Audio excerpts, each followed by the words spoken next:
Okay, I'm now going to go through part 4 of this run through. So in part 1 I went through the multiple choice questions. In part 2 I went through the gravity questions. There was also a question on the spring mass equation. Part 3 I went through anything with thermodynamics in it, which also touched on astrophysics. Okay, or here they call it cosmology. So we've done thermodynamics. Now the next video for this Edexcel International A-Level from January 25, very recent exam, which I used as a mock exam opportunity for my students who turned up, and they did it this week, so this will allow them to go and improve their understanding of the underlying concepts. This Unit 5 paper is equivalent to linear, Edexcel, advanced, paper 2, sorry. So paper 2, let's just change that to paper 2 for people doing the linear. Now, because there are 3 exams a year for the international A-level, the linear students have fewer opportunities to find practice exams. So I recommend all linear students to look at my Unit 5 questions when they're preparing for paper 1 and look at Unit 4 for paper 2. Sorry, paper 2 is linked to Unit 5, paper 1 is linked to Unit 4. But of course, you also need to refresh your memory on the Year 12 content, and that content will be IAL Units 1 and 2. Okay, so I hope that makes sense to you. So do take my recommendation and do so. And I'm going to go through questions on oscillations in this video. So today's video is looking at the questions on oscillations, that's simple harmonic motion, damping, energy in systems which oscillate. So the first question in this paper is towards the end of the exam, which is on question 15, which is about the Millennium Bridge in London. Okay, they found out, this is a true situation, that it started oscillating when people started walking across it. So they obviously hadn't tested it with the right number of people before they opened it to the public. So the Millennium Bridge is very close to the Houses of Parliament. It's where the big wheel is, or whatever you call it, London Eye, is a suspension bridge for people to cross the River Thames in London. All right, so the bridge develops a swinging motion when people walked across. So dampers, to correct it, dampers were fitted to the bridge to correct the swaying motion. That's why it's a really good question for Year 13 physics students, because this is what you are taught in one of your final topics, which is on oscillations. Explain the cause of the swaying motion and the effect of the dampers. So this is not just saying what happened, it's explaining it. So first you got to link the cause and then give the explanation. So this is what I put. People walking across caused the bridge to oscillate, and the people's footsteps became the forcing frequency. Yeah? So somehow all the people walking across created a standing wave, if you like.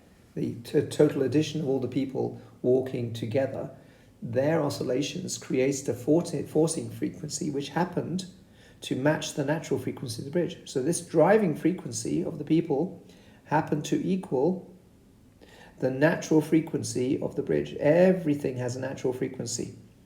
And when you are oscillating something at its natural frequency, it causes it to build up amplitude. And we call this resonance. So this caused resonance. So this was the effect. The cause was the people walking across, and the effect was resonance. And when resonance occurs, I've put, there is a periodic transfer of energy. That's the footsteps of the people. Probably somehow they're creating a timely force, like pushing a child on a swing. When you want to push a child on a swing, you're not going to push them when they're away from you. You push them when they come to where you're pushing from, which is at the amplitude of their swing. Okay, so this caused a periodic transfer of energy to the bridge, just like pushing a child on a swing. okay? But it happened by multiple people walking across the bridge. And where this amplitude of oscillations increases noticeably. So when this occurs, that's what resonance is. Yeah? Resonance is when the amplitude of oscillations increases noticeably. Now this happened in unit 2 when we talk about the standing waves on a vibrating string. So if you hit the right frequency for a string under tension, it also creates resonance. Yeah, so that's what you learned in year 12, yeah, about resonance. So the effect of the dampers is that I'm going to do this in yellow. The effect of the dampers, by fitting the dampers, some of the energy of these oscillations is transferred to the damping mechanism, which could be, for example, hydraulic. Yes? And the dampers dissipate the energy of these oscillations to the hydraulic fluid, for example, thereby limiting the amplitude of the oscillations, because obviously if it's transferred to this damping effect, the material that is used to absorb this energy is then where the energy goes. And basically it will produce heat in the hydraulic fluid if they're using hydraulic dampers. And that's a good understanding of a 6-mark question on explaining resonance and when forcing frequency equals natural frequency. This is what happens. Okay, so each of these arrows I put in, I think deserves a mark. Okay, so I've got 1, 2, 3, 4, 5, 6. But the mark scheme, as you know, they only give you, for these 6 points that I've made, they'll only give you a maximum of 4 marks for your content. And then they'll give you 2 marks for your linkage, as in how clearly you explained it. Hopefully I explained it quite clearly. So if your answer shows a coherent and logical structure with linkages and a fully sustained line of reasoning, yeah, throughout your question, you'll get the 4 for the content from the 6 points that I made, and the 2. But obviously you've got the 6. It shows that you've got the logic and the reasoning. But of course, if you have 1 bit of error, then you could go down to 1, for example, and only get 5 marks. So you'll see that their 6 marks content will be similar to what I explained. Okay? The word dissipate the energy means goes into the damping material. That could be what I explained, hydraulic damping system. And then the hydraulic fluid will actually just get hot, yeah? And eventually it will cool down, so it will dissipate it to the surroundings. So that's what dissipate means. It means given out and spread out, okay? It becomes less concentrated. So question 15 is on the oscillations section, and also question 17. So we'll come back to question 16 in the final video. So here you got a graph that shows the acceleration of object that varies with the displacement x, yeah, of the object from its equilibrium position. So obviously we're talking about simple harmonic motion. And the equation defining simple harmonic motion is A in meters per second squared is directly proportional to the displacement x in meters, but with a negative sign in there.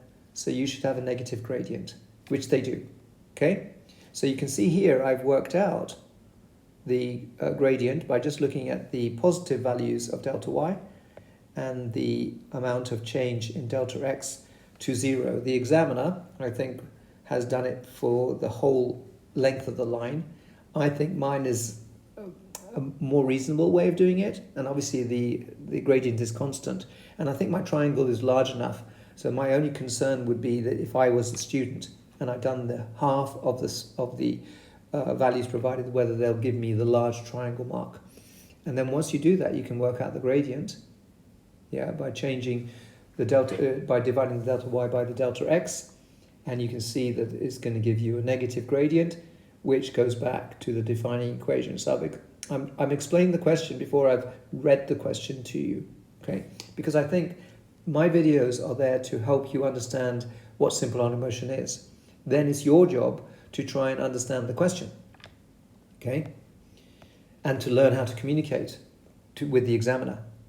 So they want you to explain how the graph shows that the mass is moving with simple harmonic motion. Well, I just did that. I put this equation in. I then determined the proportionality on the graph. So the acceleration must be proportional to the displacement from the equilibrium. So the equilibrium is at zero displacement. That shows that the magnitude of acceleration is directly correlates with the displacement. Now remember, omega squared in this equation is the angular velocity, which will have a known value or can be measured. It's a constant, okay? So the acceleration is directly proportional in magnitude, but opposite in direction to the displacement.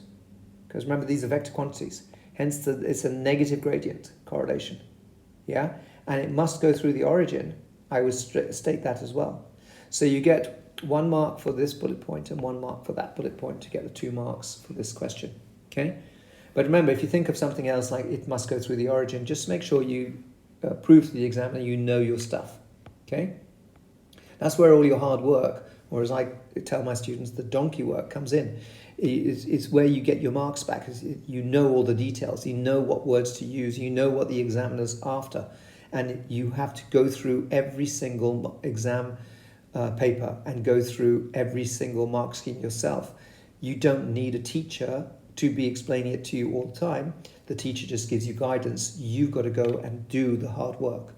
Okay, part B says, calculate the maximum kinetic energy of the object. Well, the maximum kinetic energy is when it's moving through the center of swing, when the velocity will be a maximum. And remember, the velocity, if you look at the simple harmonic motion equations on the formula sheet, is V equals A omega sine omega t. So the maximum value will be when sine omega t is a maximum, and sine omega t is a maximum when sine omega t is equal to 1. Okay? And that happens, when that happens, then V will equal the amplitude times the angular velocity. Okay? And we know the amplitude from the graph is 0.04 meters. So all you've got to do is find omega from the graph, from the gradient of the graph. I've already done the gradient on my graph. You can, and they love it when you show them that you know that the simple harmonic motion equation is in the form of y equals mx. So you can see the gradient m is equal to omega squared. Okay? So you know m equals minus omega squared. We know the gradient from my calculation on the graph, and you should always do your calculation on the graph, I think. It's good practice. It's clearer for the examiner to see, and it's clearer for you to understand.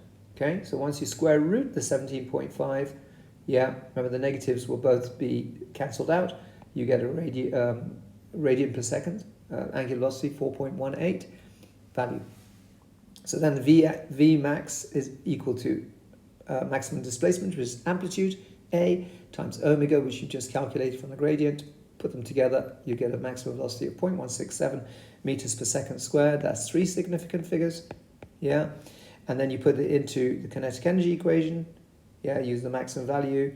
The mass is given to you here, yeah. And then you get 3.486 times 10 to the minus 3 joules, 4 significant figures or calculator value, and then show them that you know that you're going to round it up and why, okay? 2 significant figures is sufficient because, for example, the mass is only given to 2 significant figures. Okay. So the final part is about the energy in oscillations. So sketch a graph on the axes below to show how the kinetic energy of the object varies with displacement x. Okay. You do not need to do any more calculations. You just need to know that the kinetic energy is a maximum at the beginning. Yeah, and obviously x is linked to the amplitude, so this will be the amplitude positive, this will be the amplitude negative, yes, and you know that obviously the velocity is proportional to the amplitude or the displacement. So over here you're going to get the maximum velocity because that's where sine omega t is the maximum, and kinetic energy is proportional to velocity squared, so there's going to be a curve. You just need to know this curve, and that's what the 2 marks are for. Okay? As the kinetic energy increases, other energies in the system, like if it's a spring mass system, the potential energies will decrease, and there's gravitational possibly as well as elastic Okay, so it's not that simple to analyze all the energies involved, and that's 9 marks towards your 90 mark total. That's 10% of your exam. So oscillations are more than 10% of the exam because I think we just did 15 of them. So here's question 17, mark scheme. Okay, they have alternative solutions for 17b1. Okay, I think the way I did it is the way they done it. Yeah, except they did from +7 to -0.7. Yeah, and they did it from -0.04 to +0.04. So, but obviously the answer will be the same because it's a straight line. Okay, I think half is fine. They don't say anything about the size of the triangle. Yes? Gradient used to determine omega. So they are accepting alternative methods. Okay, and there's the final question, question 17. So I hope you found that useful. There's there's 2 questions left. Yeah, it's question 21 and question 18. So I'm going to do those in a separate video because I'm trying to make them topic based. I hope you find that useful. Don't forget to like, show your appreciation, leave a positive comment, share it with anyone you think will benefit from it. Exam, I think Unit 5 is on June the 4th. If you're doing the linear, your exam is a bit later because you've got to also revise all the Year 12 content. Okay, so if you've got any questions, feel free to leave them in there. If you want to become a member, you'll get priority answers. Thanks for watching. Bye.